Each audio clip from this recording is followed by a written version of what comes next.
Good afternoon.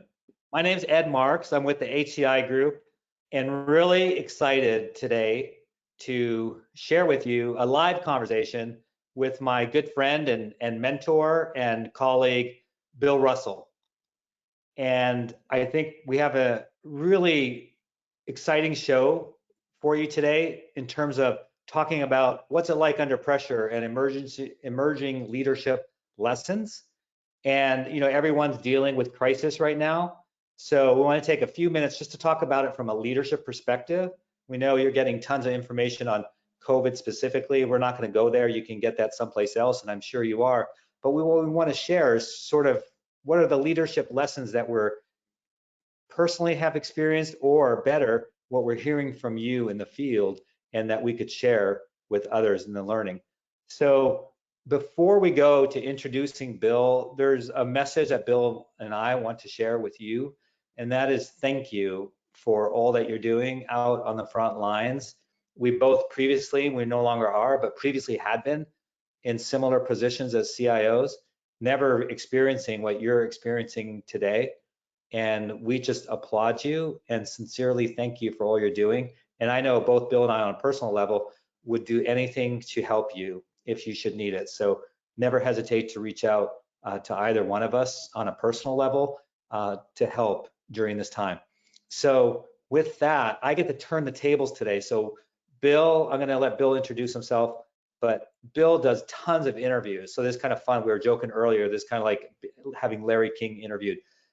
Bill produces a massive amount of content that is so helpful. It's my go-to source. When I'm running, I'm listening to the podcast. When I'm working out, I'm listening to some of the shows. It's just awesome. But I don't want to take away any of his thunder and just say, hey, welcome, Bill. And Bill, please take a moment to introduce yourself. Well, thanks for having me on the show. I really appreciate it. It's and you running with the podcast, I'm going to count that as exercise for me, if that's okay. I don't know if that actually works, but a couple people have told me they listen to the podcast while exercising. It makes me feel good. I was outside of healthcare up until about 2011. And I was doing a consulting project for St. Joseph Health in Orange County, 16 hospital system, about $6.5 million. And about that time, the data center went down for the eighth time in 6 weeks. And they asked me hey, is there anything you do here? So I stepped in. Well, unbeknownst to me, the CIO had already taken another job. And so we fixed that problem. And they said, hey, great job. Would you like to be the interim? And the rest is history. I was there for the next 6.5 years or so, up until the Providence merger. As you know how mergers go, the larger system was Providence. We were the smaller system. They gave me the option, and I left. And one of the things that I know is that one of the hardest things for me was to keep my staff current on what was going on. They were so busy, and the health system itself. How do you keep people up to date on what's going on technology? And I also wanted to influence more than just one health system.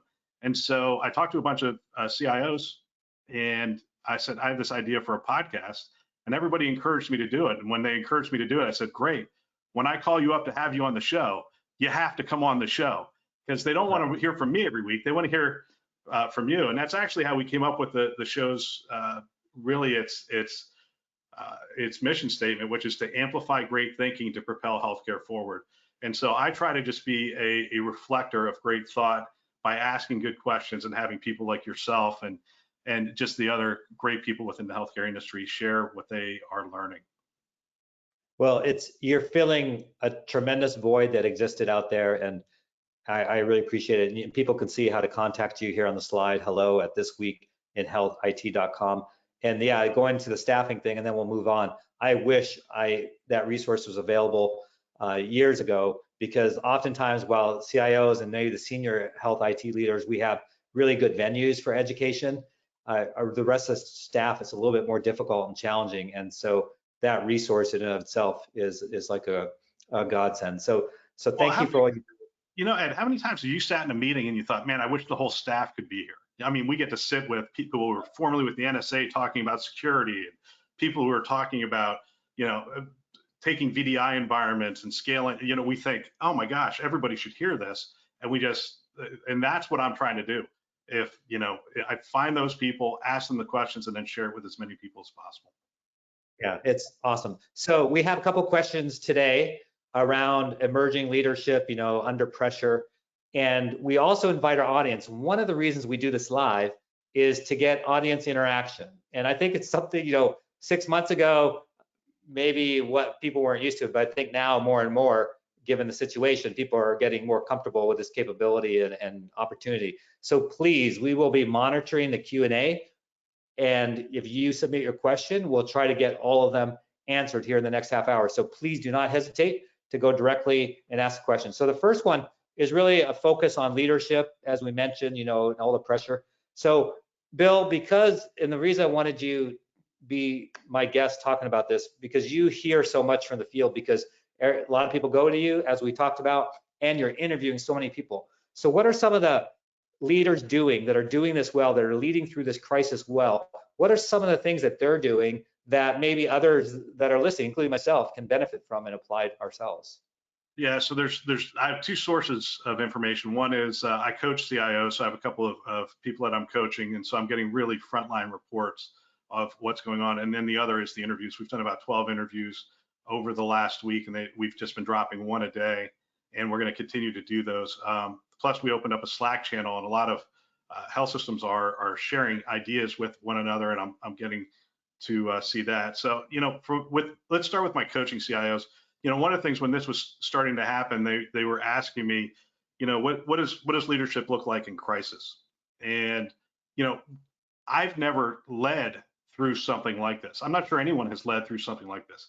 9/11 impacted one industry, right? It really was the travel industry, finance and others, but for the most part, it was contained.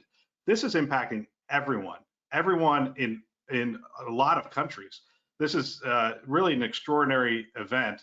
And so there was a handful of things I was saying to them. And the first was, people are going to feed off of you and your energy. So, you've got to take care of yourself. You got to make sure that you remain calm and collected and those kind of things. And then I gave them, one of the most important things was simplicity and communication at this point. In times of crisis, you just have to make things really clear. And I said to them, three things. They're looking for clarity from the leader. Things have to be clear. What am I supposed to be working on? What am I supposed to be doing? And what I'm doing today, is that what I'm supposed to be doing? So people are looking for clarity. They're looking for communication. So it's the role of the leader to set up the communication and to make sure that, and we know this, we've set up these command structures. You did a great job and we talked about it on the show on Cleveland Clinic, the multiple structures which all funnel up to the executive team, so they have all the information they can make to make the right decisions, and then filter that back out to everyone. And then the last one, so it's 3 C's: clarity, communication, and courage. And I might be shoehorning that in a little bit, but courage to me is understanding that people are looking to the leader at this point in time to know that things are okay, that we're going to get through this. The number of times throughout the day that I say, hey, we're going to get through this. We get through these things. This is what we do is pretty significant. So that's what I'm telling my coaching clients. What I'm hearing from the field is another aspect of you just have to lead. And part of leading is making decisions. And we are seeing IT and health systems make decisions at a pace no one ever thought possible. And we are entrusting people to do their jobs, and we're making decisions. We're funding those decisions. We're giving the people the resources, and we're saying, stay in your swim lane, but go do what you do. Go scale the VDI environment. Go scale the telehealth environment. And you know what? We've seen just amazing things happen as a result of that. So we are seeing IT really just way outperform what anyone ever thought was possible. Yeah, it's impressive. I'm so pleased with what I'm seeing. Before we move on, I want to dig a little deeper into what you just said. But before you move on, just in terms of practice, you mentioned your sort of 3 C's, but actually you had a 4th C that I want to emphasize. So we talk about communication, the clarity, and the courage. But the 4th C, which is the one you started off with, again, stretching this a little bit, as you said, take care of yourself. So the care. So oftentimes, we don't think about, because we're thinking about others, which is appropriate. And so you want to talk a little bit more about that, why that is so important to make sure that you take care of yourself and take care of those that you're serving. Yeah, I think there's two aspects I want to cover here. One is the, people are going to be feeding off of you. So it's important to not fall into this trap. And the trap is to think that this is going to be over in 2 weeks or 3 weeks or 4 weeks. You have to have the right mental framework going into this thing, or you're going to get sideways and your tone is going to escalate, and because you are experiencing stress. There's no doubt. Everyone is experiencing stress. The question is, as a leader, are you able to manage that stress? And I think people need to start shifting into, hey, this might be a 6-month kind of thing, and you have to take care of yourself. You have to go home and see your family. You have to rest. You have to, whatever your habits are, whether it's, it's pursuing your faith, whether it's exercising, whether it's, breathing, whether it's meditation, whatever it is, you have to take care of yourself, because there's a whole bunch of people that are going to be feeding off of you. So that's really one of the aspects I wanted to focus on. And then the other aspect was to just not get, we're treating this like it's a crisis, and it is a crisis, but it's not like a moment in time. This probably will be prolonged, and we're going to have to start to take care of our organization as well, and the people as well. We can't keep this isn't our role. We're talking health IT, but even in health IT, we have people working in closets in their rooms or offices for 14 hours a day, standing up VDI environments, standing up telehealth environments, and we applaud what they've done. But at some point, they can't keep working that many hours. Yeah, and that's where I was going. In fact, one of the audience members chimed in as well, saying basically the same thing that you're talking about, and that is there is this surge that's going to last for a while, but then it's going to still be at a heightened level for months and months to come. And I remember my training as a combat engineer officer. I never saw combat, so I want to be very clear about that. But we trained as if we were in combat. And I remember, because I didn't understand it as a 22-year-old second lieutenant, why they were, because we felt like we had all the energy in the world. Why do we need to sleep? Why do we, need to eat and take some time away, where we could find some respite.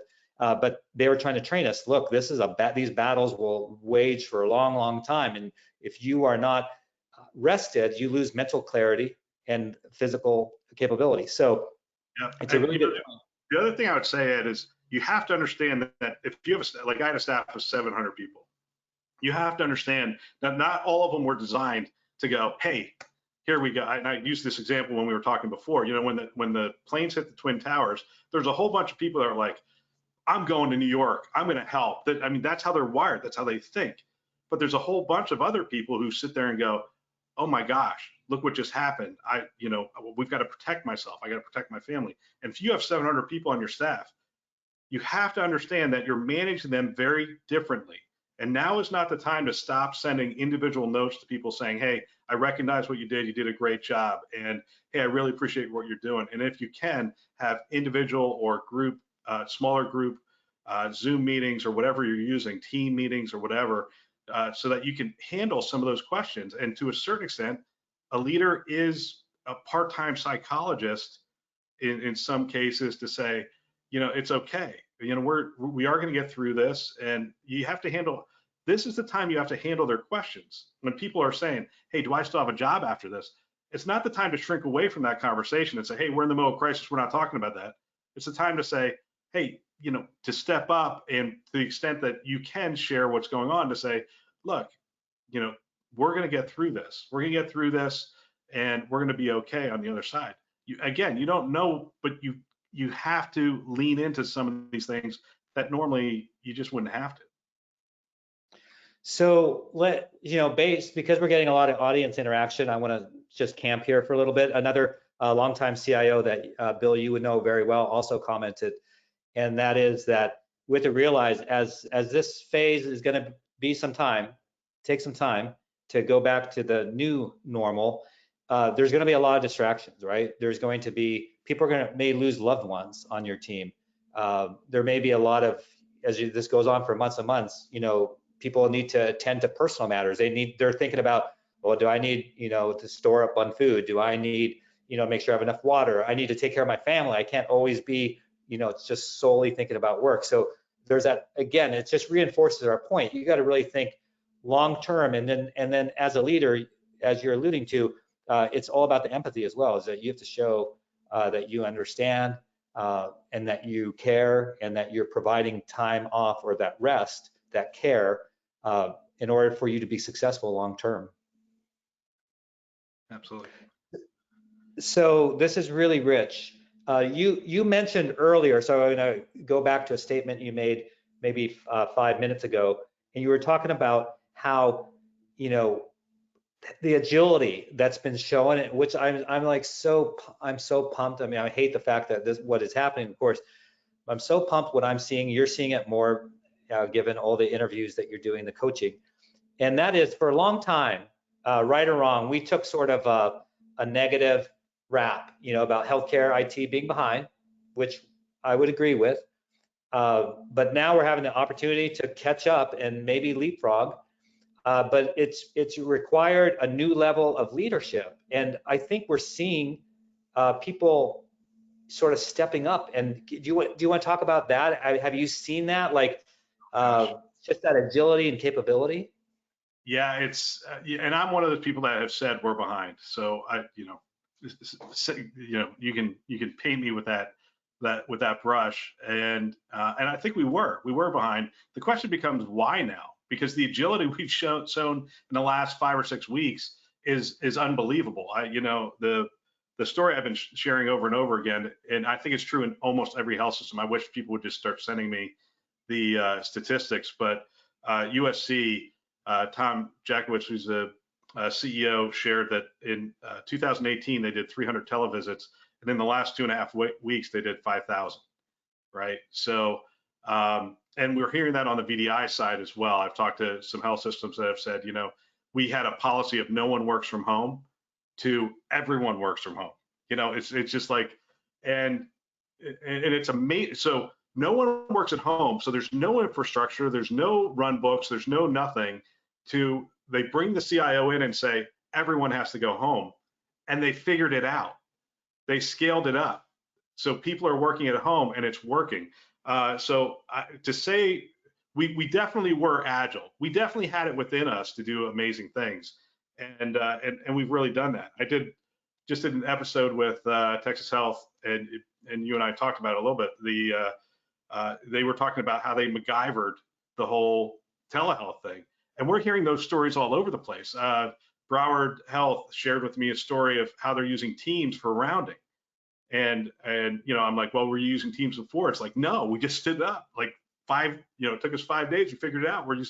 This is how we're doing it, and we are a creative group. We're amazingly resourceful, and it's going to be interesting to see if we're going to be able to sustain this gain, and how much, because the amount, I believe you learn by doing. The amount of stuff we've just done in the last 2 weeks is equivalent to what from an experience standpoint, what we've done in the last 5 years. It's unbelievable. Yeah, it is. It is pretty amazing. We may come back to work from home. There was a couple questions on work from home. We may come back to that. We had another question really around winning the rebound. So obviously crisis mode, been talking about that, sort of heads down. At some point that curve is going to flatten. There's going to be a new reality. How much time does a leader spend on the here and now, fighting the fire, going through the combat, as opposed to, okay, what's it going to look like in a month, 2 months, 3 months, and what do we need to do now to prepare? Because we don't want to find ourselves flat-footed 3 months from now.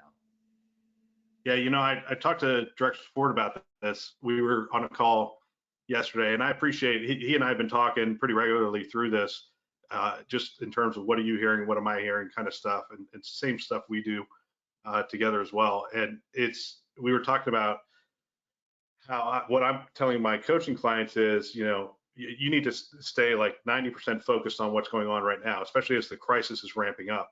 But even during crisis, there's 10% of you that needs to be focused in on, hey, what are we doing today that I want to make sure I remember?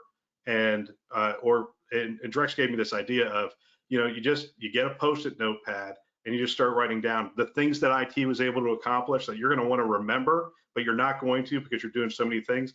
He said, just write the Post-it down, put it up on a wall. And also the things you want to remember in terms of, the things that you want to go back to the organization and say, look, I think we can do this differently. You're going to have these fleeting moments of thoughts. I have a journal. I always have a journal, and and it's open right here. It's open all day, and I'm always writing it. It's everything. It's my faith journal as well as my business journal. It's my life. If you ever get one of these of mine, you're going to know what's in my head. But the best thing about this is I don't forget things because it's here. If it's important, it's in my journal. That's important right now in crisis mode. As we start to come out of it, and I can't tell you the time frame, but you're going to want to start shifting to laying out what it's going to look like, and that will start to present itself. One of the things I'm telling people is, look, telehealth has a 90% net promoter score. You just had a majority of people in your community experience telehealth. We're not going back. I don't care what you try to do. We're not going back. That's going to be the new norm. I don't know how we're going to incorporate it, but we're going to have to start. And that's not a decision for the CIO. That's a decision for the organization to sort of make of, okay, how do we fit this in, and how does this become a part of our normal operating procedure? Sorry, am I talking too long? I'm not on this side of the interview too much, so I don't know if my answers are too long-winded.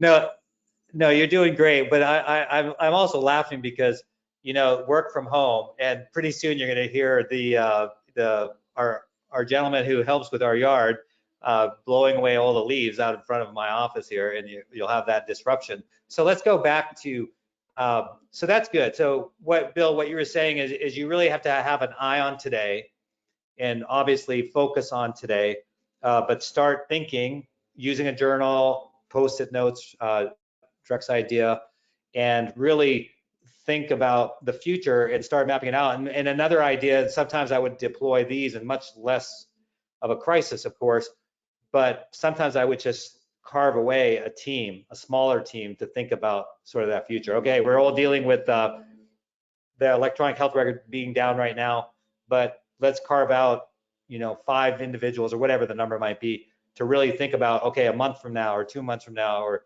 how do we fix this? It's like having double teams and just dividing and conquering. So that's another thing. You might assign someone maybe that's not germane to the particular crisis directly, and they can be working solutions long term. I'm sorry, I can't help myself, Ed. So Ed, what task would you give them? Would you say, so generally I would say from the telehealth side, I'd say, all right, consider a world in which 40 to 50% of our telehealth visits, wow, new screen. But 40 to 50% of our visits are going to be telehealth. Okay, you guys start to map that out. If you have time and you're looking for something to do, what would you tell them from a BDI standpoint? My experience is once people experience home work, they don't want to come back. A lot of them don't want to come back. So what would you give them in terms of an exercise if you had 5 people to say, hey, dream about what this looks like?